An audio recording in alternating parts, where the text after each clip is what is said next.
this is Glover Teixeira, UFC light heavyweight champion. Hi, I'm Robbie Lawler. What's up, fight family? This is your favorite MMA coach, Thiago. I was the Pitbull. Hey, what's up, guys? I'm Pedro Munoz. Mike Brown. Guys, I am Alexei Olenek. And welcome. And welcome. And welcome. And welcome. And this is We Want Picks. And you're watching We Want Picks. To We Want Picks. We Want Picks. To We Want Picks. To We Want Picks. Hi everybody from American Top Picks.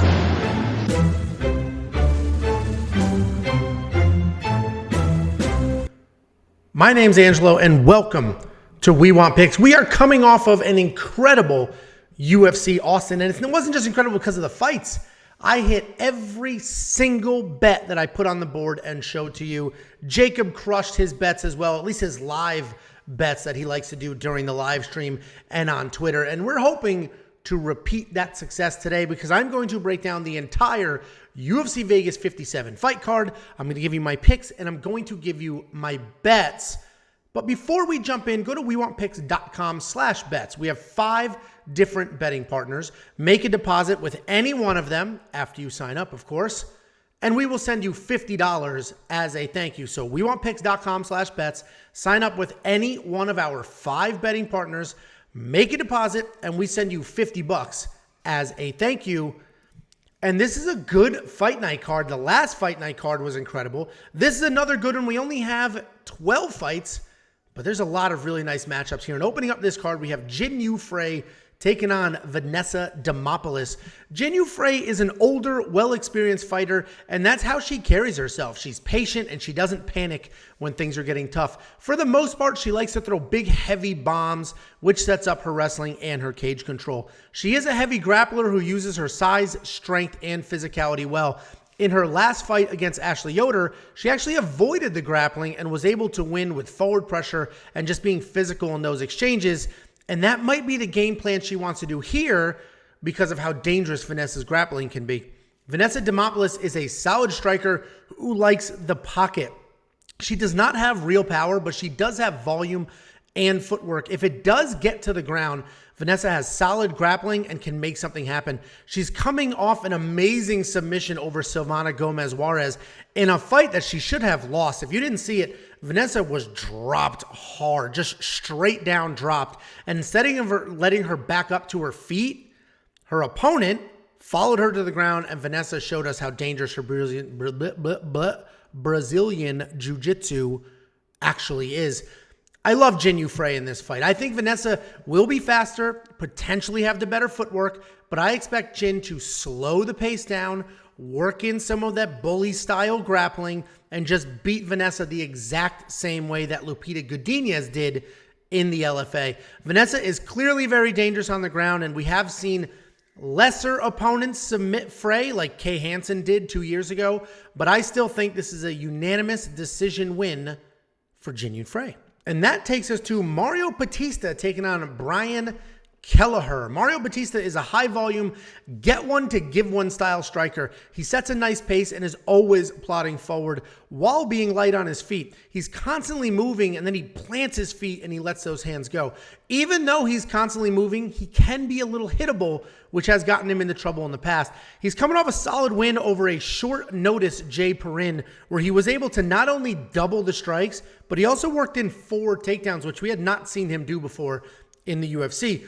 Brian Kelleher is incredibly well-rounded with clean boxing, decent power, very good grappling, and a great pace. He's really fun to watch, and he's always looking for a finish.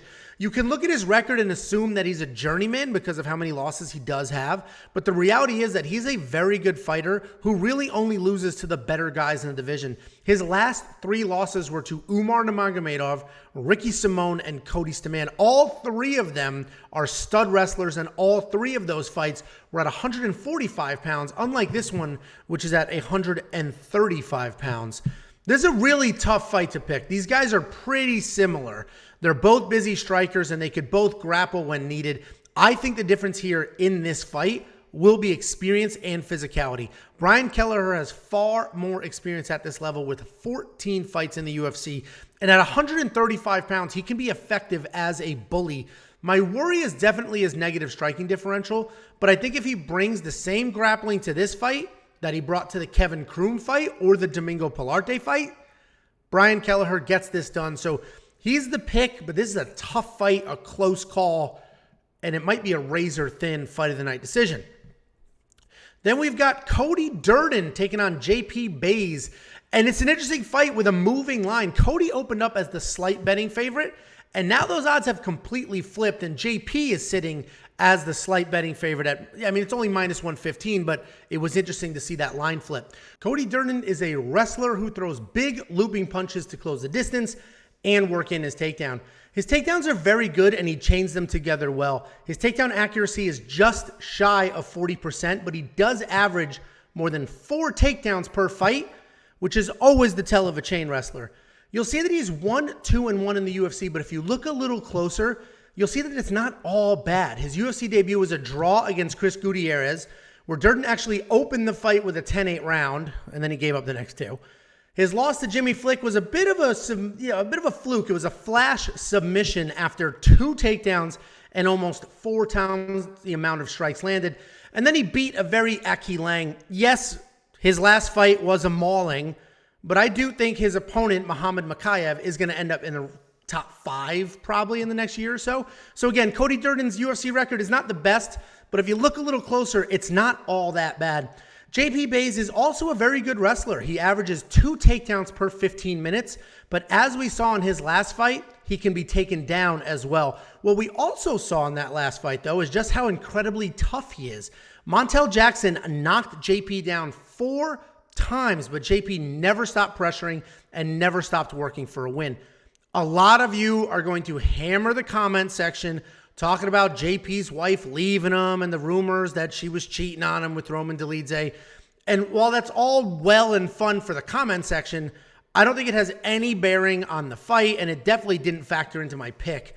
With that being said, I do love Durden in this matchup, and the line move is bizarre to me. I think he comes forward, throws big shots, and works in his takedowns. I think it's literally that simple. JP's toughness could somehow pull something off later because Cody does tend to fade, but if Montel Jackson is taking JP down 4 times in a fight, I think Cody is able to do that as well. So Durden's the pick, and I actually have a money line bet on Cody Durden. If you want to follow along, go to WeWantPicks.com/bets. You sign up with any one of our 5 betting partners, and I'll send you $50 as a thank you. And that takes us to Raulian Paiva, and he's taking on Sergey Morozov. Raulian Paiva is coming off a first-round loss to Sean O'Malley where he never really found his footing. But before that, he had an absolute war with Kyler Phillips. And if we learned anything from that fight, it's that while Raulian may not be amazing anywhere, he's an absolute dog. Paiva's a well-rounded guy. He's tough, and he just absolutely refuses to quit. He's primarily a striker, and he has some power. His wrestling isn't great, but he has good grappling with threatening BJJ off his back. He is fighting a wrestler in this matchup, but in his 4 UFC wins, he has been taken down 7 times. So he's no stranger to fighting and beating wrestlers in the UFC. Sergey Morozov is a very busy striker who also averages more than 3 takedowns per fight. He's a good counterpuncher with solid power. His counter-striking works really well for him because he baits you into a striking match before he drops, like he lowers his level and he takes wrestling shots. Even in fights where he is taken down, like against Umar Nurmagomedov, he never stops moving and he never settles in. And this should be a fun fight between 2 dogs with negative striking differentials who do not stop coming forward.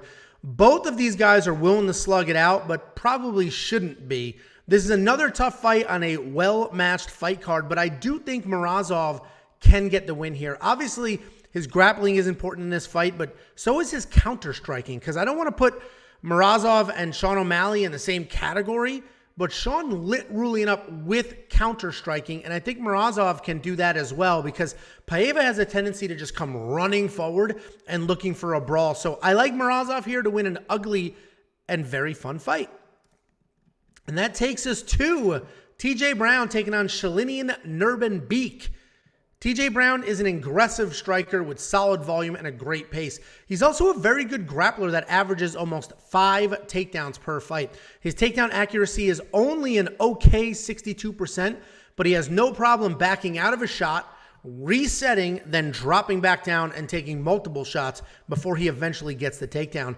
But while TJ can be a busy offensive wrestler, his defensive wrestling can use some work. He has a 35% takedown defense, and he has been taken down 7 times in 5 fights. Shayilan Nuerdanbieke is a powerful grappler who likes to come forward with heavy strikes. He has a bullying style where he plots forward, throws big, pushes you against the cage, and works takedowns from there. He will transition from one takedown to another pretty well, and when he's on top, he has solid pressure and ground and pound. He also has a high per-fight takedown average at 3, but a low takedown success rate at only 27%.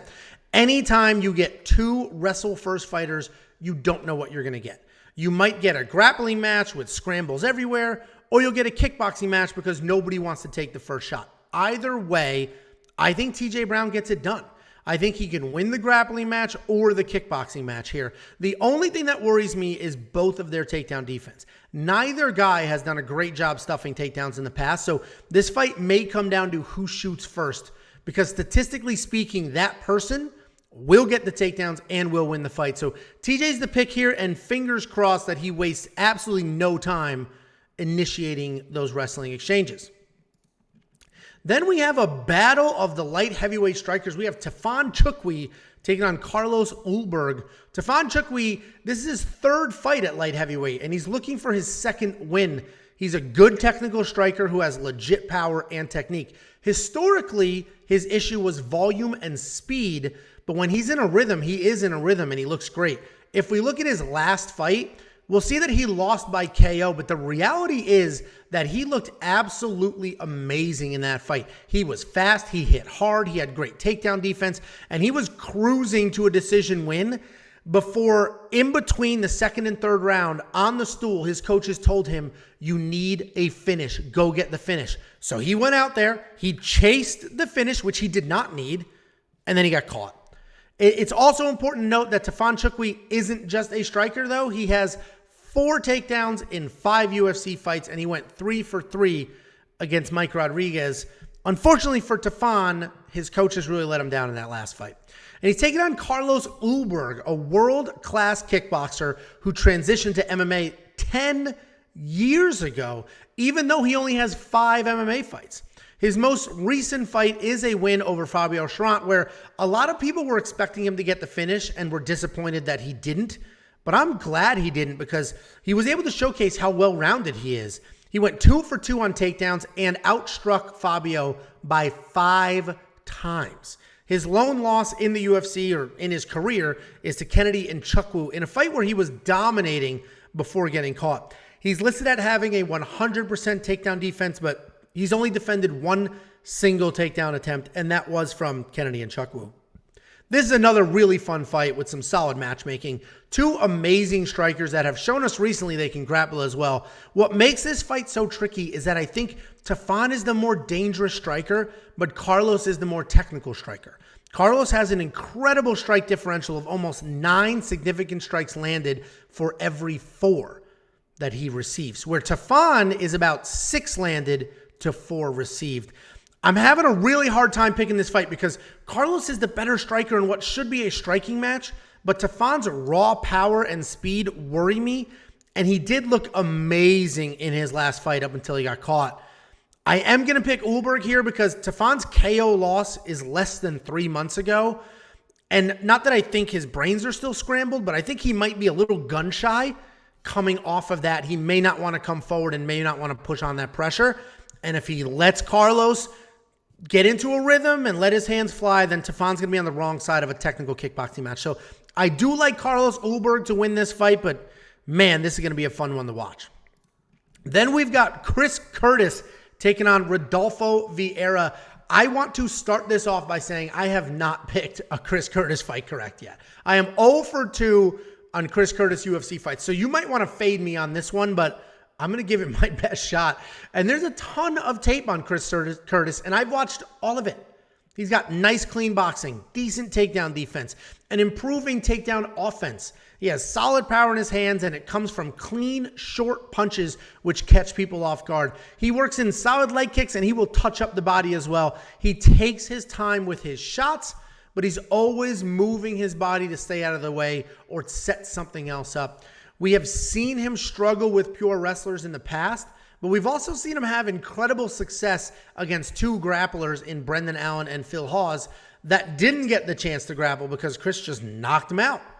Rodolfo Vieira is a massive guy at 185. He's crazy strong and has world-level jiu-jitsu. The knock on him was his cardio, and that was never more apparent than when he dominated Anthony Hernandez and then gassed worse than I've ever seen any human being gas ever, and he ultimately gave up.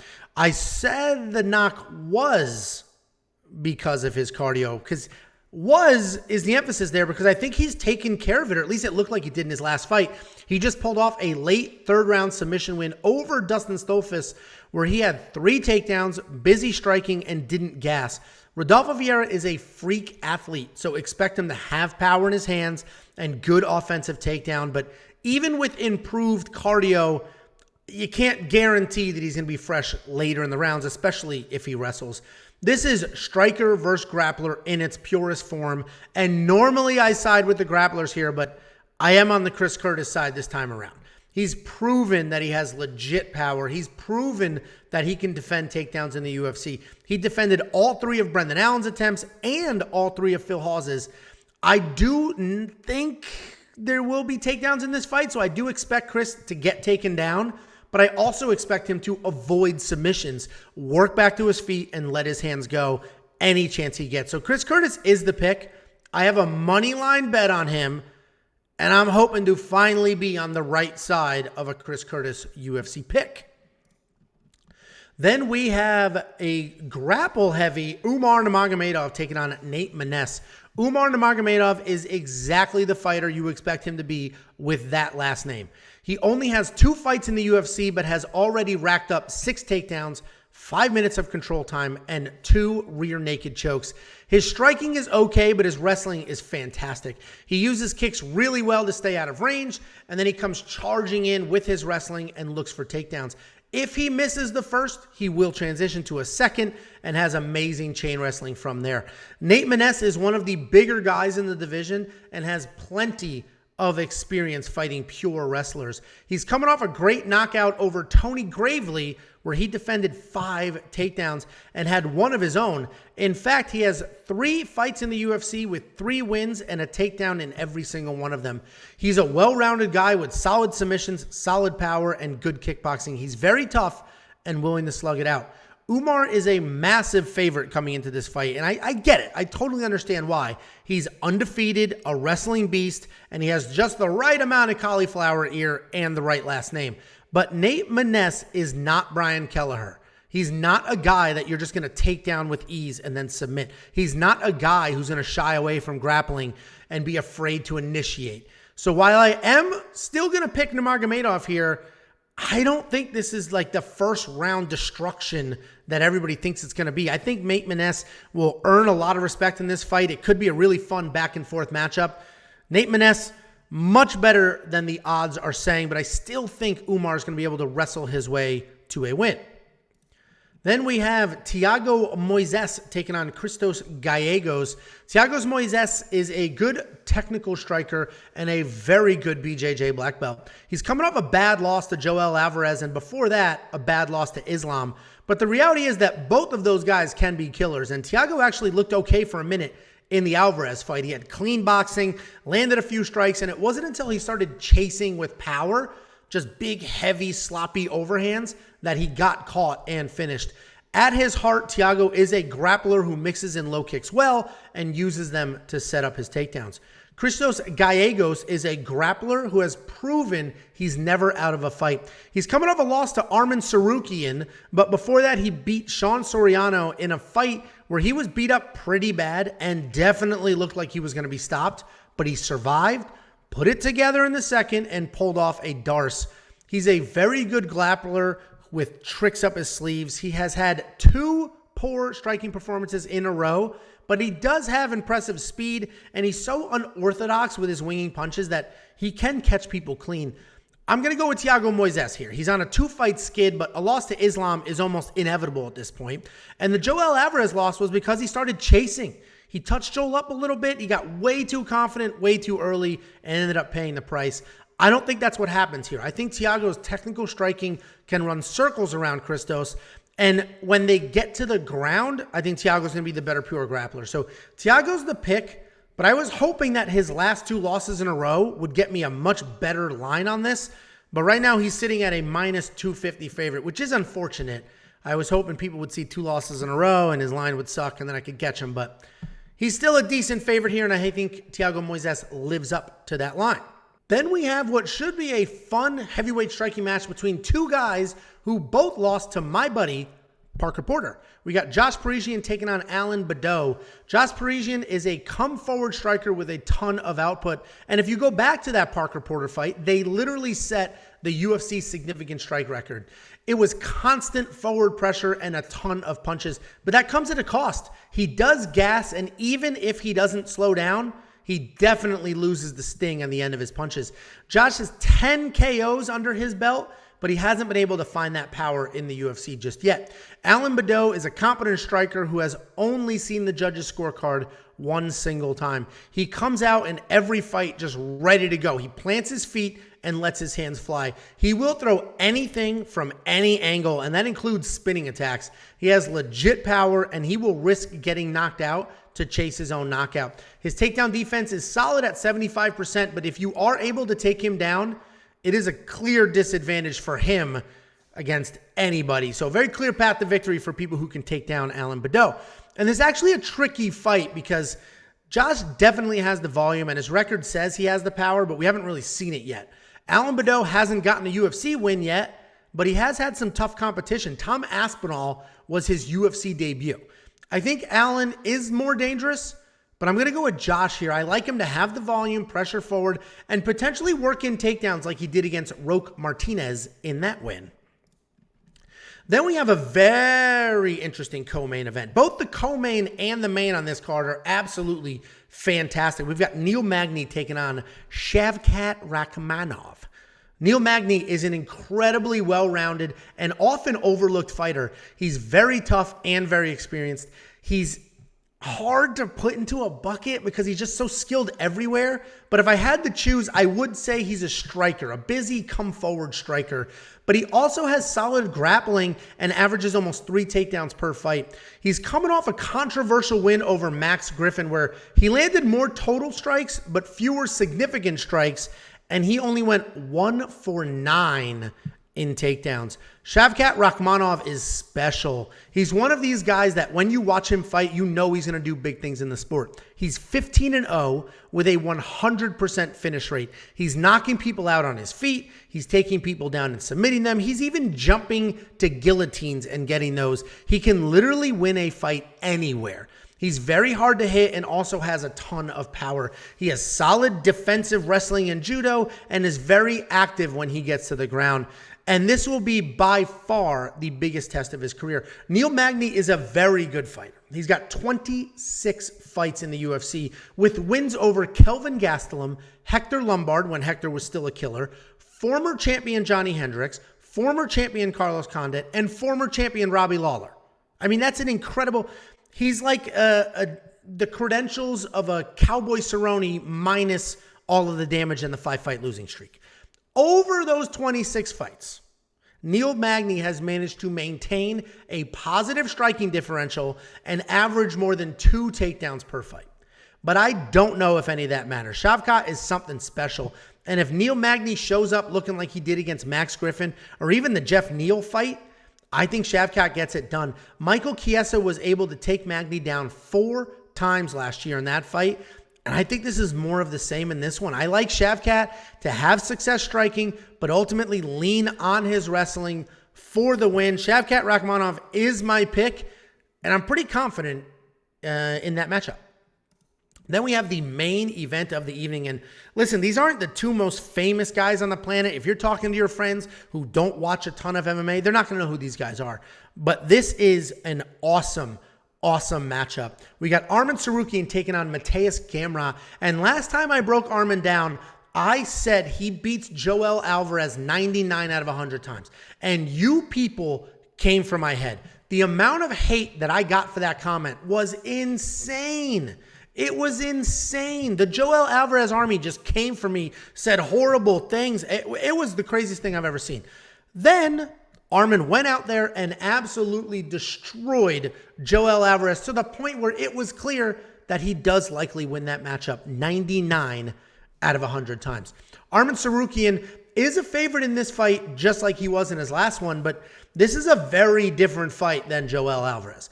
Arman is an incredible wrestler who has managed to piece together a very nice striking game as well. He uses nice footwork and setups for both his strikes and his takedowns. He's athletic and will mix in kicks very fluidly. If you check out some of his fights, you'll see him throw a straight right, left high kick combo, which is just so fun to watch. Every fight he comes out, it's just clear that he's added his tools to his bag. His only loss was in 2016 to Islam, who was actually able to out-wrestle Arman. He took him down 4 times, and that's the only person in the UFC who has taken him down at all. But he is fighting another dominant wrestler here, so that may change. Mateusz Gamrot is a nasty wrestler. He's got good striking and a diverse set of attacks. He doesn't have incredible power, but he's busy and diverse, which sets up his stoppages. He knocked out Scott Holtzman, who's primarily a striker, and he did that with speed and volume, and then he knocked out Diego Ferreira with a beautiful knee. And the moral of the story here is he can out-wrestle almost everyone in the division, but he also has the ability to knock out half the division and could potentially be a future champion. And this is a really tough fight to pick because these guys are almost mirror images of each other. Both are incredible wrestlers with improving hands. They both have dominant wins. So let's look at their losses. Tsarukyan lost to Islam, which is a very credible loss, but he was taken down 4 times in that fight. Gamrot lost to Garam in a fight where he got 5 takedowns and landed more strikes. A lot of people think he won that fight. So in this wrestler versus wrestler matchup, one of these men has been out-wrestled in a fight and one has not. And I really don't know what to do here, and I'm shocked that Arman is more than a 2-1 favorite. I thought this would be much closer. I think I am going to side with Arman here, though, because even though he was out-wrestled by Islam, he doesn't have another fight where he struggled to get his own takedowns going, where Gamrot actually has a few. He only went 5 of 16 in attempts against Garam and 2 of 5 against Holtzman, who only has a 60% takedown defense.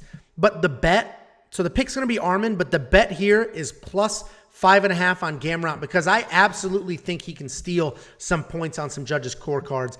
If you don't know what that plus 5.5 is, I'm buying 5.5 points on the judges' scorecard. So if this goes to a decision and Arman wins, but Arman wins 3 rounds to 2, well, I hit my bet. I'll get paid for betting on Mateusz Gamrot. Gamrot's more than a 2-1 underdog. Buying the points on the scorecard will probably take him down to about even money, and I trust him to do that. I just cashed this exact same bet last night, but it was plus 3.5 because it was a 3-round fight, not a 5-round fight, on Garam. Garam lost a tough split decision, but I got paid. I expect more of the same here. Arman's the pick, but I think it's a close, tough fight, so Mateusz Gamrot is getting my bet. If you want to follow that bet, you want to buy a round on the judges' scorecard, I love it. Go to WeWantPicks.com/bets. We have 5 different betting partners. BetOnline is the one and only partner that offers that buy points on the scorecard bet. If you sign up and you make a deposit, I will send you $50 as a thank you. Guys, thank you so much for the watch. Comment your picks below. Join our free Discord. It costs literally nothing. Go to the Discord, share your thoughts, share your picks, get information from other people. And we also have a second channel. We have a clips channel. All of the individual fight breakdown videos that we've been putting here, we're going to put them there so we don't clutter up this feed. So make sure you like that channel as well. Subscribe to that channel as well. All the links are in the description. I will see you guys later this week.